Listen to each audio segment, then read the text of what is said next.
इसको अगर 100 दफा कोई शख्स पढ़ ले, अच्छा। ला हौला वला कुव्वता इल्ला बिल्लाह, सही सही। लेकिन पढ़ना कैसे है? पढ़ना इस तरह नहीं है कि आप बस पढ़ते जाएं। ये है क्या? ला हौला वला कुव्वता इल्ला बिल्लाह असल में क्या है? हौल का माना भी कुव्वत है और कुव्वत का माना भी कुव्वत है। ला हौला वला कुव्वत, यूं कह लीजिए ना कोई इज्तिमाई ताकत, ना कोई इनफिरादी ताकत, इल्ला बिल्लाह, सिवाय अल्लाह के।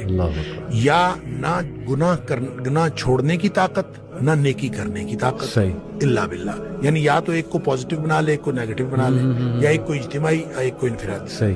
अब अल्लाह के सामने इसको अपना मसला समझ के ना, अपना जो भी मसला है वो सोचे, सही।